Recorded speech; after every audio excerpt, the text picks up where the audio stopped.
A deal on Dickens, who could resist? A stack of Austen, warmly kissed. Golden Age crime tales twist and turn, every page a treasure to learn. Books keep coming home with me, piles so tall they're all I see. Turn a page and sail the sea, reading always feels so free. Hi, my name is Talia. Welcome to Talia Nerds Out. Just another quick video. Well, we'll see how quick. My quick videos don't usually end up that quick. Anyway, it's a review video. I finished Serpents in Eden, Countryside Crimes, edited by Martin Edwards. It's another British Library Crime Classics short story collection. When I had last talked about it, when I showed my British Library Crime Classics subscription haul, I had mentioned that, in passing I think, that I wasn't, it's okay with a couple of the stories, but I wasn't like terribly impressed because they had an unusual Arthur Conan Doyle, a non-Sherlock Holmes, and a G.K. Chesterton that wasn't Father Brown, which makes sense. In British Library Crime Classics, they do tend to emphasize the lesser known stories and authors, which absolutely 100% makes sense. Sherlock Holmes doesn't need to be pushed forward, neither does Father Brown.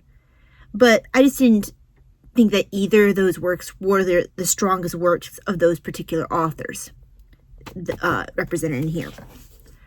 But after I finished The Genuine Tabard, which was the story after the G.K. Chesterton story, I think I was maybe just starting The Genuine Tabard when I had recorded the previous video. Almost every single story after that point was amazing. Really enjoyed it. I ended up actually looking up several of the authors because I want to read more of their work. H.C. Bailey, for example, are Austin Freeman, Herbert Jenkins. At least two of those three are Detection Club members.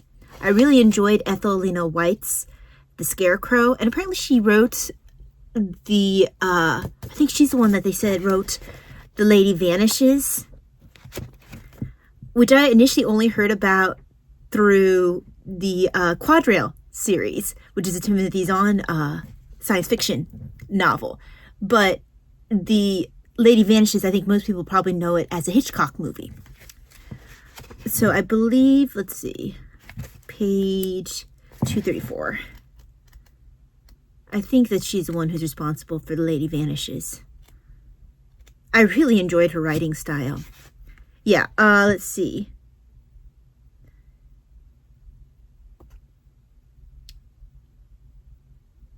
Yeah. Ethelina White, 1876 to 1944. Wrote books on which classic suspense movies The Lady Vanishes and The Spiral Staircase were based. So I would like to read both of those books because and then maybe watch the movies afterwards, because Hitchcock does do good work. I'd be interested in, after reading the book, seeing how faithful his movie adaptation would be.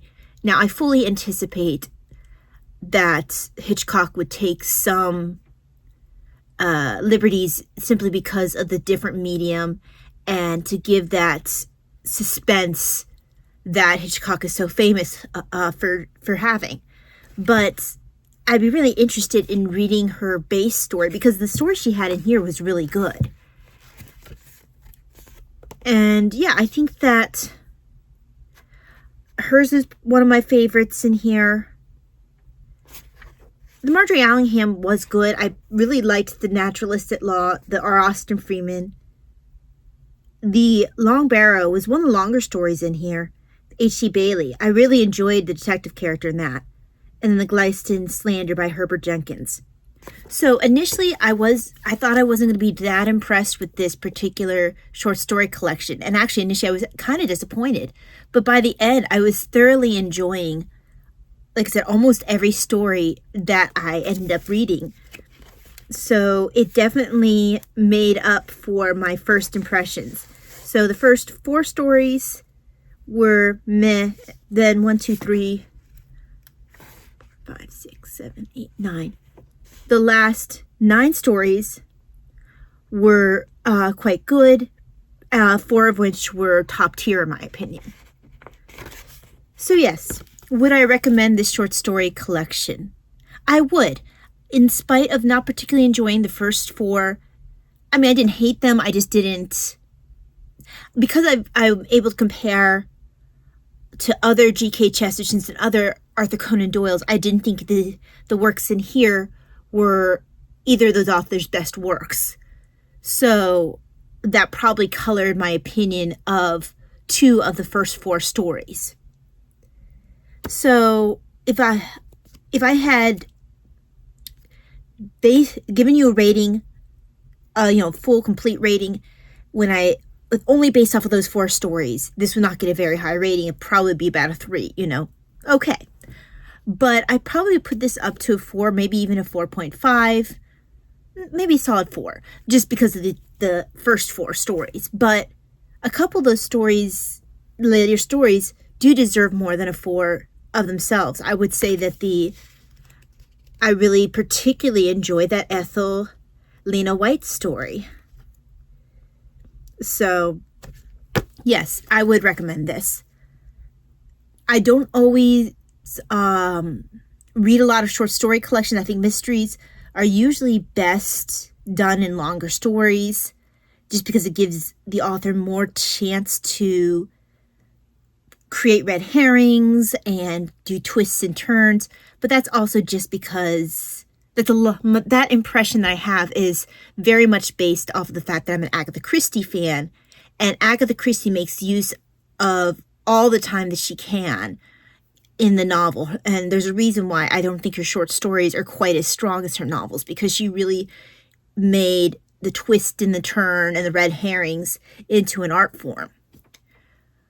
So I don't have as much fondness historically for short stories as detective fiction, because Sherlock Holmes isn't the same kind of detective story as in Agatha Christie. You aren't necessarily encouraged to try to figure out the mystery before Holmes does. You're kind of just along for the ride. You're more like Watson, where you just are encouraged to be in awe of Holmes more than anything else. Whereas in Christie and a lot of the Golden Age authors, you're supposed to be able to try to match your wits with the detective. But all that being said, even though the short story is not my favorite medium for the mystery story, I do think that these British Library Crime Classic short story collections are very nice for getting a little bit of a flavor of the author's writing style. And that's honestly the best I can say about, really something I got out of this was that I realized I really enjoyed several of these authors' writing styles, and I hadn't read any of those authors before. So I am going to look more into Herbert Jenkins, H.C. Bailey, R. Austin Freeman, and Ethelina White in particular. And I already intended to read Anthony Berkeley. I've read Marjorie Allingham before. But the other 4 that I previously mentioned, White, Freeman, Bailey, and Jenkins, I don't think I've read any of their work previously, and now I really want to read more because this gave me enough of a snippet that I know I like their writing style, and I enjoyed the short story that was in this particular collection. So yeah, I'd say pretty solid 4, probably be a bit higher if I didn't have the first 4 stories in here. So yes, a nice countryside murder mystery collection. Hope that you find that helpful. Maybe you'll check out this short story collection yourself. I'd be interested in seeing if anyone else has a different opinion regarding the Arthur Conan Doyle story in particular. Arthur Conan Doyle breaks a couple of the Detection Club rules, at least one major one, but he was never a member of the Detection Club, and he comes from a slightly earlier era of mystery writing where there was less of the fair play idea, where you were supposed to be able to be given the opportunity to figure it out on your own without, cheating. So Conan Doyle, it's almost not really completely fair to hold Conan Doyle to some of the same rules that I would, put to some of the Detection Club members, where they come from a different era. It'd be like holding Anna Catherine Green, who is more of the Arthur Conan Doyle era, to the same standard. They come from that more gothic-y, let's just follow the detective around and be in awe kind of era of mystery writing. So yeah, that is my opinion about Serpents in Eden. I think I'll be starting Sky High next. I'm going to have to... I wasn't fast enough. Okay, I need to close this off. Close this video. But I will be starting Sky High next. I need to get... I don't have the ability to scan on my computer. I usually get my sister to scan it and then give it to me on a stick, and then I'll print off something as many times as I want to. I don't want to write all over my crossword puzzle for this and then maybe mess up and not, then I've ruined this copy. So I'm going to see if she can scan it for me, and then I'll end up, completing the crossword and then pasting the crossword and then the song in my book journal. I can see maybe using, top of page, bottom of page, or something like that. And then use the bookmark on one of the sides for the book journal. So I'm already kind of putting it together in my brain. And then this somewhere in the actual body of the book journal. But yeah, so I'll start this one next of the British Library Crime Classics. I need to have this scanned, so I have this for my book journal. And yeah, look forward to doing it. I'm glad I wasn't initially planning to get this particular one. I'm glad I did, simply because I'm now really excited about my crossword puzzle here and having that for my book journal. Okay, so that's it for this particular review. Actually, I'm going to put this back in here because I don't want to lose my crossword puzzle. I've got to run, but I hope to return soon to finish a couple of book reviews from last year. And then I'll be just having to edit older videos. I have a few videos from November that still need to be edited and posted. A few from December that need to be edited and posted. And I think I might have just like one from January that I haven't done yet. But for the most part, when I do a January video, I've been posting it. So I still like having a bit of a backlog for when I'm not feeling quite up to par. But at this point, I've finally worked through a lot of my old backlog, but I still have enough that I kind of like to at least get the book hauls out. The reviews, I'm not quite as worried about getting out in a terribly timely manner, because book reviews they're not really time sensitive. The only time I usually will try to get a book review out at any particular time is if it's related to a particular read along, or for whatever reason I feel like having that conversation now. So like the video I just posted on Waverly, it's kind of an active concern of mine and a conversation I wanted to have now. Technically, this review doesn't need to come out right away. I probably will still put it out right away because I feel like it. But say I have Elizabeth I to review and A Christmas Party. Now, if I had been on top of things, I would have reviewed this in December. Now, since there's no real time constraint of when to, review this, I'm not going to have this, ready for December. December's gone. So it doesn't really matter when I finish reviewing this. I would like to finish reviewing it sooner rather than later while the book is still relatively fresh in my mind. But I don't need to post it particularly soon. Versus like if I was to finish Edgar Allan Poe during January and February, because that would count for the public domain readathon. And I mean, also for Manifest Destiny, I would post that one right away because I would kind of want to keep it in that public domain readathon time period. Just kind of like amp up the readathon and maybe get people thinking about it. Same thing if I happen to finish a the Augustine biography during the first quarter of Historathon. Want to kind of like hype up that readathon just in case for some odd reason people haven't heard about it. So yeah, that's kind of my logic behind when I post things when.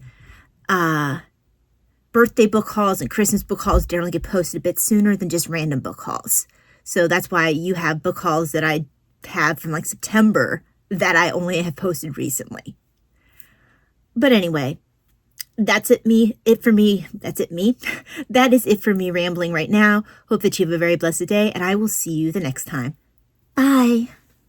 Oh, obligatory. Forgot to show my book journal so far. So, Serpents in Eden. So we have the flowers and the serpents. Got some bloody fingerprint stamps. Got thumbprint or some sort of fingerprint there. Then had like the bloody looking roses with the... Okay, so it actually... That should be a king snake, but what I like about the coloring of that snake is a lot of times you're confused about whether or not it's a king snake or a coral snake. The coral snake is poisonous. The king snake is not. Like I said, that should be a king snake if I remember the poem correctly. But yes, I thought that was especially appropriate. And then, like I said, the flowers look kind of bloody in comparison to like our prettier flowers here. So yeah, that is your obligatory beginning of the Serpents in Eden book journal spread. Not anywhere near done. I want to print out the cover and put it here somewhere. I'm sure I'll put something else in here, but this is just the beginning. Okay. Sorry, I forgot about that. Anyway, thank you very much. Have a wonderful day. God bless. Bye. Books keep coming home with me. Piles so tall, they're all I see. Turn a page and sail the sea. Reading always feels so free.